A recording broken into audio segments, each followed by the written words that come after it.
There's a moment in this movie that's so devastating you could hear a pin drop in the theater.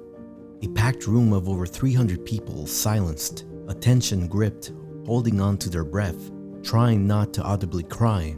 And this wasn't a normal theater audience. It was filled with press, industry members, critics, some people that are there just to do a job, write a review and watch maybe their 5th movie of the day, and move on to the next one. And yet, as we were watching Chloe Zhao's new film Hamnet, there is a scene portrayed with so much desperation and heartache that it will break you so effectively and continuously that it made us drop any pretense of what we were there to do, and we were caught up by the emotions on the screen.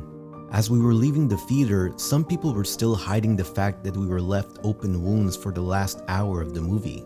And like them, I needed to take a beat from what I had just seen. Hamnet is a lush poem of loss that will break you to pieces, and yet offers the mercy to mend you back together. It's no wonder it won Tiff's People's Choice Award, and will most certainly be a huge contender for many other awards. But this was just one out of the 11 movies we saw at the Toronto Film Festival that are filled with frontrunners for the award season. TIFF is the biggest public film festival and one of the most important movie festivals in the world, alongside Cannes, Sundance, Venice, and this year it was going to be our first time going to TIFF as press badge holders, and we were excited to watch as many movies as we could in only 5 days. We made our way from Montreal to Toronto and prepped our selections that fit our schedule, so we can let you know what movies you should keep an eye out for and when they'll be coming out. We've already told you a little bit about Hamnet, but we have other great TIFF selections to talk about throughout this spoiler-free list. And we started with the first movie scheduled for us, an animated feature that had seen really good reviews from the Cannes Film Festival, Little Amelie, or The Character of Rain. What did you feel before going into watching the movie? I really didn't know much about it before going in. The only thing I knew was that it was based on a novel by Amelie Nothomb. A woman whose writing single-handedly helped me get better grades in French class. An offbeat person that can make anyone fall in love with writing and the use of words, which you'll notice as her autobiographical story begins. It takes place from the young point of view of Amélie, from her birth to the very challenging age of a 2-year-old. She's from Belgium but lives in Japan because her diplomat father is working there for now. And since we follow her perspective, it sounds like a 2-year-old with a god complex that believes everything in the world is made for her and revolves around her. She even refused to talk or to say people's names because that would mean they are being acknowledged. She might seem incredibly stubborn, but this is all to mirror the perspective of a child trying to understand the world around her. From her first life-changing experience tasting chocolate, to going to the beach with her family, or seeing her father cry for the first time. She is like a tourist, making sense of all the things that are still alien to her. And this really does justice to Amelie Nothomb's writing. The animation and the many forms and possibilities the medium can take make her writing come alive and present the wonder little Amelie is experiencing. It was a bit of a task to remove my own nostalgic imprints from this story because I already liked it, but I think the movie is good enough for any newcomer to truly appreciate, although it does wrap up things a bit too neatly and fast. The impression it left me with was warmth. If you're looking for something that's going to leave a good feeling at the end, then this is definitely it. I do think this was a pleasant, vivid, and heartwarming depiction of childhood. Speaking of warmth, the next movie we saw had that in spades, Rental Family.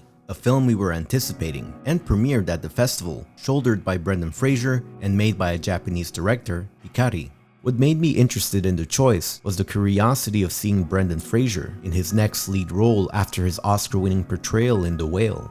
Also because of the subject of rental families that I've always found very interesting and very Black Mirror-ish, but to feel that this is an actual reality, that's still shocking to me. We find Philip, a down-on-his-luck American living in Japan for the last 7 years. He's trying really hard to get meaningful parts as an actor, but so far he's struggling.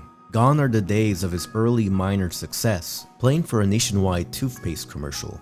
Nowadays, he encapsulates the role he's often auditioning for, sad American, and in most of the scenes, he is framed as cramped and out of place. But one day, as he rushes to his next gig, he's caught by surprise to be an actor at a funeral. Even weirder, he is shocked to find out that this is one of the services offered by this odd rental family agency, where you play a part in a person's life to get them out of a bind or to fill an emotional gap. He reluctantly decides that maybe he can do this in the meantime. He becomes a fake husband, a fake friend, a fake cheerleader, but the main conflict for him is being a fake father to a child so she can get accepted to a prestigious school. The bigger complication here is the girl has to believe that he is her real father. As he gets closer to her, he realizes she starts filling a gap he was missing as well, but he knows it all has to end at some point. The movie was very much what I was expecting. Heartwarming, sentimental, funny, and optimistic. But it could have been deeper. Whenever the subject matter was gonna cross a certain point, it kind of stopped. As much as I liked the movie, it did hold back whenever the fake relationships would start to unravel. Even the main father-daughter situation avoided certain conflicts that would have naturally sprung up. In any case, the movie does make a good point about the performances we accept in our lives. The things we know aren't true, but we might adopt so they can help us get through the day a bit easier. As they say at some point, it's not fake, it's a performance. Ultimately, I felt this was an above average watch, and you can't help but root for Brendan, who really carries this whole movie and is able to wear confusion and sadness so well.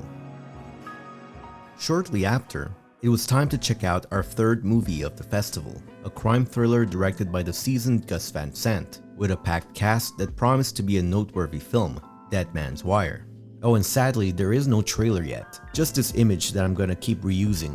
Bill Skarsgård plays Tony Karitzis, a seemingly mild-mannered man, heading into a building holding a shotgun-sized box. He has a score to settle with the mortgage banker, played by a very greedy and scummy Al Pacino. But since he's on vacation, he decides to put his makeshift dead man switch on the mortgage banker's second-in-command, his son, played by Dacre Montgomery. This is no subtle hostage situation. Tony involves the cops and the media early on, and he makes sure everyone watching him knows exactly what he wants. The $5 million he feels he was robbed, and most important of all, an apology. What ensues is a stranger-than-fiction hostage situation that surprisingly did happen. When you watch the footage that's actually in the movie about the true story, it looks like it was even crazier than what we see in the film. Richard Hall is taken hostage in his own mortgage company and marched down the streets of Indianapolis in 1977. Apart from Tony carrying out a hostage situation and airing out his grievances, he tries to maintain a certain composure, or one could even say a polite formality about it all, which makes us at times waver on how we should feel about him. Bill Skarsgård toes the line between making us sympathize with Tony, wondering if this is a man that's been pushed too far, while also making us feel wary about him, because he might just push things over the edge at any moment. In any case, it's clear to see why he became a folk hero to a lot of people. This was a loaded cast, but one of the standouts for me was Dacre Montgomery. Here he plays a man caught between a rock and a hard place. There is one scene that I really enjoyed, and I think you as well. Yes, the scene on the telephone. Tony gets to talk to the mortgage banker on the phone, but to the hostage victim's surprise, his father is not willing to budge an inch. The person who's doing the most work in this scene is really the person who's stuck between these two people, because it's like he has to placate to Bill Skarsgård and try to be friendly, but also trying to get his father to save his life. And by the way, Al Pacino does a good job at making the character feel like a complete asshole. Yeah.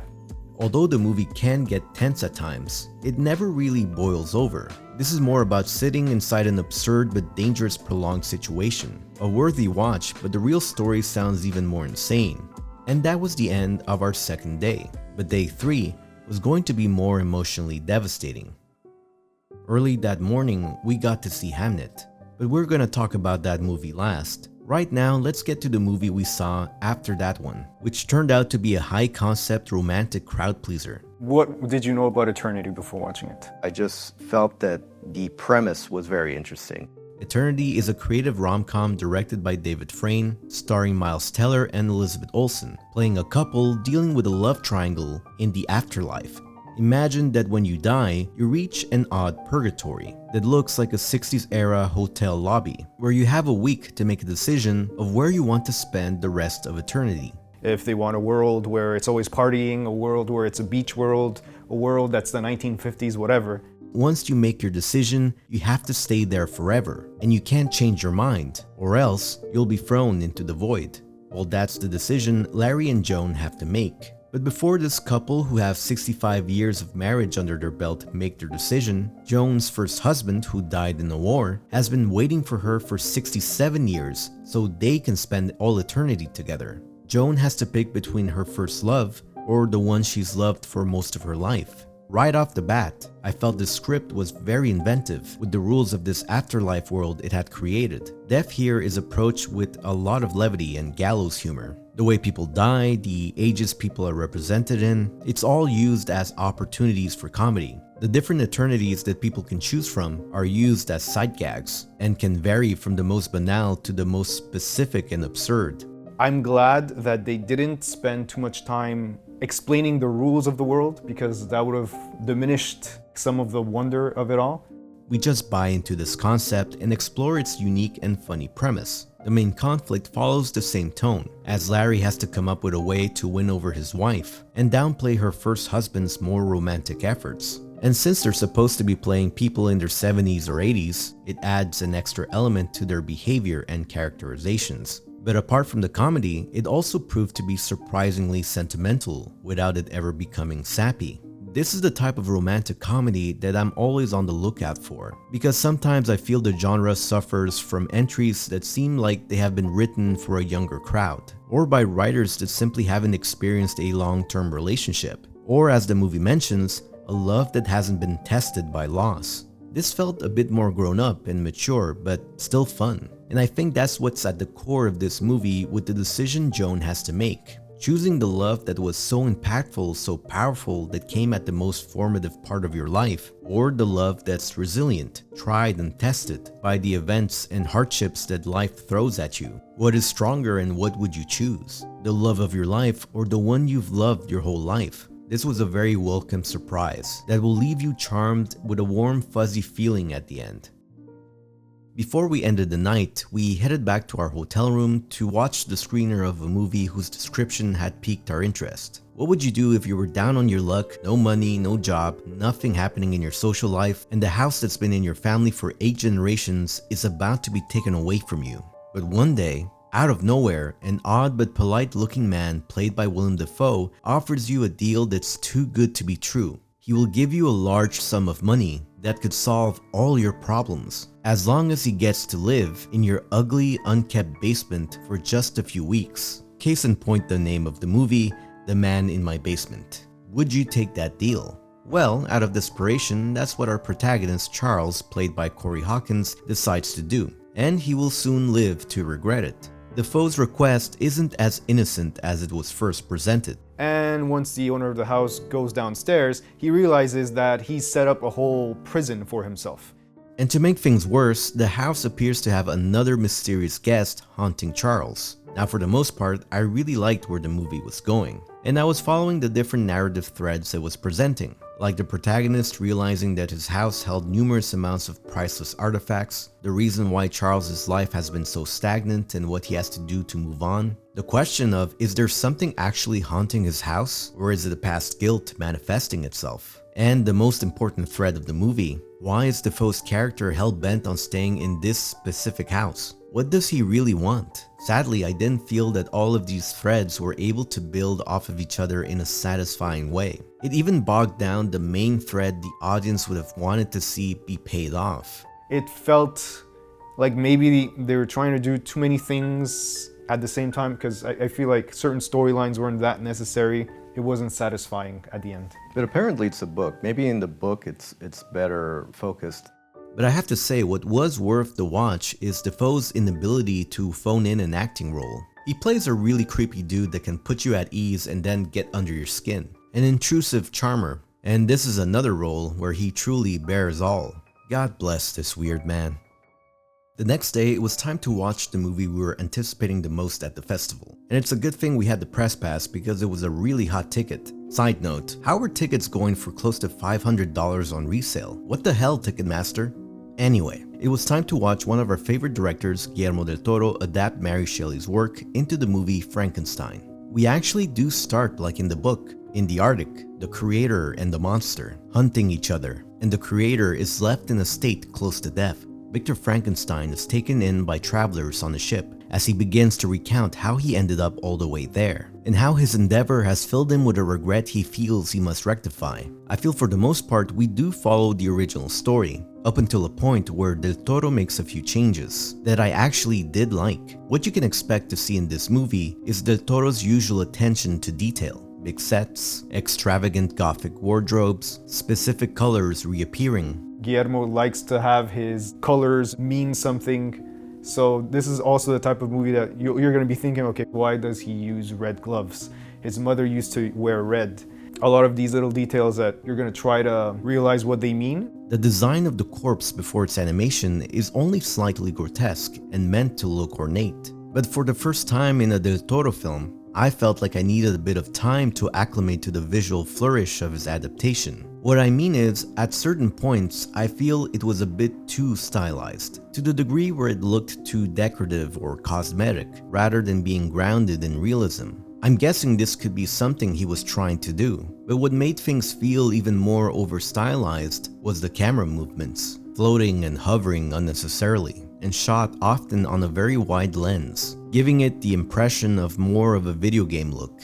To me, it felt distracting, but one thing I did like visually was the manic manner Victor puts together the corpse, in his stone and almost slaughterhouse tower, fixing the parts together like it's his craft, like a carpenter or an artist assembling their masterpiece with great care. Which leads me to my next point. The story, like in the book, is separated into two POVs, the creator/father and the creation/son. And I feel Del Toro has a preference for the latter, which he shows more care for. The first POV with Victor goes at a hurried pace, and as much as I like Oscar Isaac as an actor, I felt his performance was limited to something theatrical. And once we get to see the second POV with the creation, it slows down and the story gets better. This is where we see the deviations from the book. I like that we spend time with the monster and build sympathy for him. I like that they even grab one of my favorite parts of the book and expand on it, the moments of him learning to become more human by observation. I feel this POV is the real story Del Toro wanted to get to, and it's obvious to see how he personally appreciates Frankenstein's monster with the character design. He is less of a corpse and closer to a marble or stone statue or a meaty piece of art. This movie could have been better if we just focused earlier on the monster. There are things in Victor's backstory that we really didn't need, but Del Toro must have felt he wanted to tell the whole story. Ultimately, I do recommend this movie despite its flaws. But up next was a movie that I was not ready for. It came in the form of a nice slow-paced character study of a man experiencing an abrupt loss. Train Dreams. The first thing you notice from the movie is the feeling and atmosphere it's trying to settle you in, with its brilliant naturalistic photography and its warm voiceover that invites you into the life of a simple log cutter. They are in the Pacific Northwest, so you had these huge trees, which was very well filmed. You could see the scale and you could feel like you were there with them. The atmosphere is so well captured that you can almost smell the campfires, the morning dew, and the brisk air of the outdoors. We follow Robert Grenier, a logger who is just trying to live a simple life, providing for his growing family, dealing with the struggles of the time, but also wrestling with having to be away from his wife and daughter, in a job that he's afraid might eventually take his life. We get to see different periods of Robert's life, through the moments you wish you can savor that slip through your fingers, and the moments that feel endless and unforgiving, and all you can do is survive. I don't want to give anything away, but I really loved this movie. The director Clint Bentley shows a lot of control behind the camera, as he's able to represent tranquility and abrupt chaos skillfully on the frame. He can direct action in a scene very well without even having to move the camera. It's minimalistic but thoughtful. Joel Edgerton does a great job of playing a man with a calm single-mindedness to provide for his family and what happens when that is taken away. Robert has a tight reserve for words and outward expression, but Joel still finds a way to show the inner workings of a man wrestling with the universal questions that keep us up at night. I was surprised by the movie's unassuming existential nature that revealed itself as it progressed. A tragic but beautiful portrait of a man accepting his place in the world. You feel like you've been through a weird emotional journey. And even when they had the Q&A at the end with the actors, and one of them was saying that when she was reading the script, little things made me kind of cry that I think like, I was like, just really small things that you wouldn't think of. You know, it kind of moves you and you're like, you don't even know why you're upset. and that was kind of the way I felt after watching the movie, because this is a man that had lost a lot, and as someone in the movie talks to him, she tells him that even a dead tree has a purpose. As one of the actors said at the end, lives that we think are ordinary, but all of us have an incredible story if we're lucky enough to have a long enough life. And it's not a typical heroicism that we're seeing on the screen, but I think that an ordinary life is epic and heroic. It will leave you in the same meditative feel it settled you in, long after you've seen it. But we didn't have much time to fully sit in it, so we had to keep going. On our last day, we had 3 movies to watch, and we were starting with a dark comedy led by Saoirse Ronan and directed by Jonathan Etzer, Bad Apples. If you're interested in original premises, you're gonna love this one. We start with Maria, a teacher at her wit's end. It's clear that she loves her job and her students, except for one little devil that keeps making her life a living hell. Just an incessant display of disrespect, tantrums, and pushing everyone's buttons to a breaking point. Everyone's walking on eggshells around him just to get through the day. It almost feels like everybody's life would be better off without him. Well, that's where this story is headed. On a rainy night, Maria spots Danny hitting her car, and she snaps and forces him on the ground to calm him down, but she accidentally makes him lose consciousness. She panics and drives him to the hospital, but as she's about to take him in, the little pest warns her that he will tell everyone that she pushed him. Finding herself cornered and without options, Maria locks Danny in her basement. Then, she just leaves him there overnight and wakes up the next day to go to work as if everything's normal. Without a plan and with no going back, she's now involved in a kidnapping. The odd thing is, everyone's life seems to benefit from this crime. everyone else is flourishing in class, everyone is happier, people are learning, and she's also teaching him while she's holding him captive. And that's what I like about this movie. It becomes even more convoluted as Maria's lies snowball into even bigger lies. You just ask yourself, how is this going to end? Because there's no way this can end well. And then the situation gets even worse and implicates even more people than just the student and the teacher. This was very funny and pleasingly exaggerated, almost to a Yorgos Lanthimos degree of absurdity. It kind of reminded me of the killing of a sacred deer, but a bit more accessible, a parade of increasingly bad decisions. But if they give a good result, is it worth it? After a quick lunch break, it was time for the second movie of the day. A film I was really looking forward to because it's the follow-up to director Edward Berger's Conclave, one of my favorite movies of last year. I wanted to see that same type of intrigue and suspense played out with one of my favorite actors to observe on screen, Colin Farrell. So on paper, this felt more than promising. We start in a lavish hotel room in a pristine-looking Macau, a place with casinos that can put Las Vegas to shame. I think the director even said almost Blade Runner-y. Yeah, he said it looks like science fiction. Yeah, distinct from anywhere else in the world. The protagonist, a high-stakes gambler, characterizes his current situation with just one word: He calls himself Lord Doyle and wears vibrant lustrous suits and walks with the confidence of a high roller, but it's all pageantry. He barely has any money, staying in a hotel room he can't afford, eating food he can't stomach, and he hasn't had a big win in a while. Even if he's in a kingdom of neon and opulence, he's actually a prisoner of his own vice, incapable of escaping, and he only has a few days to pay off a substantial debt. At this point, the movie had me invested, but as it kept going, it was struggling to find its groove. It did take me a long time to get into the movie. Probably the first 2 acts. Yeah, Same as well. It's like every time the narrative engine was starting, it would turn the key off on itself and return to a stall. Even the music was indicative of this, by creating an expectation like saying, yes, now something's about to happen. Colin's character is about to go into this card game and he's about to... Oh wait, no, it's already over and he lost. There was even a moment during the screening where things just felt a bit dead. You could sense the audience no longer being pulled by the story and paid more attention to themselves fidgeting.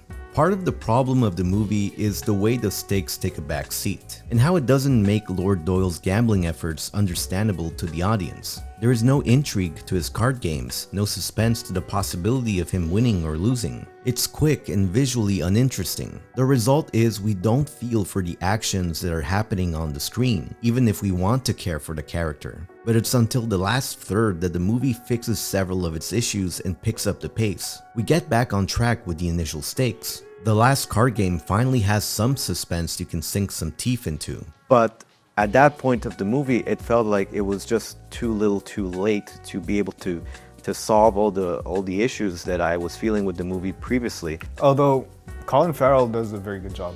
His character has a certain type of desperation and urgency. He thrives in playing these characters stuck in a dire situation of their own creation, and the backdrop of Macau was visually impressive. A lot of the ingredients were here to make a good movie, but the story wasn't able to develop properly. So after that low note, it was time to move on to the last movie we would be watching at the festival. A movie that promised a good time, led by Bob Odenkirk and directed by Ben Wheatley. Bob Odenkirk plays Ulysses, a substitute sheriff in a small town, far removed from anything interesting or deserving of expectation. Hence the name of the town and also the film's Normal. And that's what Ulysses wants. Something normal and uneventful. Something that fits with his very relaxed approach to crime fighting. Instead of following the letter of the law, he's at a point in his life where he's okay with just following the spirit of it. His motto being, I want to leave the town the way I found it. As we meet the odd townspeople, every introduction carries alarming revelatory statements about what happened to the previous sheriff. It becomes clear that there is something very unusual going on here. Even if Normal might seem like a half-abandoned town, they have a large influx of funds, and their police force is unusually armed to the gills. But after a bank robbery goes wrong, the town's secret is revealed to the new sheriff. What ensues is a snowy standoff that turns into a caravan of carnage that implicates the whole town versus Ulysses and a handful of people. What I love about the movie is that there is nothing here to take seriously. This is only meant to be taken as a cathartic, violent enjoyment. I was kind of worried if this was going to be something like kind of in the realm of Nobody, just one man taking down a bunch of people. He does take down a bunch of people. He does, but in a different way. Yes, in a different way. The kills get very creative and gratuitous, with some even reaching Final Destination levels of absurdity. It also kind of follows a video game-esque type of progression and logic. Deserving of its Midnight Madness curation, it made the whole theater laugh out loud and root for it throughout. It was fun. Yeah, very fun, very entertaining. Definitely the type of movie that you would want to watch with a group of friends and enjoy. It was a real palate cleanser after some of the harder watches we had. Yeah, and also a good way of ending the festival. Yes. But now, I think I've kept you in suspense long enough. I want to tell you about the best movie we saw at Tiff. And I was not ready for this movie. I don't think we were prepared to how good this movie was going to be. Yeah, seriously. When I selected the movie, I didn't have much to go by. Reviews were pretty scarce, and there was no trailer. I just saw this image of Jesse Buckley and Paul Mescal looking at each other, surrounded by a forest, almost like a book cover. And the synopsis didn't quite help. The fictitious story behind the inspiration of the play Hamlet, but told through the perspective of William Shakespeare's wife, Agnes. It seemed interesting, but this could have also looked like an Oscar bait movie, with too much theatrical overacting. What reassured me was that this was directed by Chloe Zhao. I've seen her past work, and I like the introspection she can cause in her movies. Like The Writer, like Nomadland. Her movies really feel like you're looking at a character that is going through something very hard and manages to find healing in nature. So I was interested to see what she would do with an adaptation of a fictional book of a very well-known historical character. We start with the characters meeting each other, and we go through the different stages of their courtship, romance, and marriage. And it's shot with a very naturalistic look. I would compare it to the type of attention to historical groundedness of Robert Eggers' The Witch, and I was also surprised that it had more than a few hints of supernatural elements. Agnes, or Anne, is seen as a witch by some people. Her mother came out of a forest, and she herself finds comfort in it. She even has her first daughter in the forest. She also has some visions by touching people's hands, but one of her visions worries her. When she will die, there will be 2 of her children at her bedside, but when she gives birth a second time, she has twins. She worries that her youngest daughter will be taken away from them, and that's where the main conflict lies. But even knowing that won't prepare you for the emotional devastation this movie has in store. This story is very much about loss and having to survive it. I was so taken aback by Jesse and Paul's acting. It was emotional without it ever feeling exaggerated or unearned or overdramatic. It felt truly authentic. There are moments where Jessie gives a completely primal performance, and she lets out a very believable wail that will just break your heart.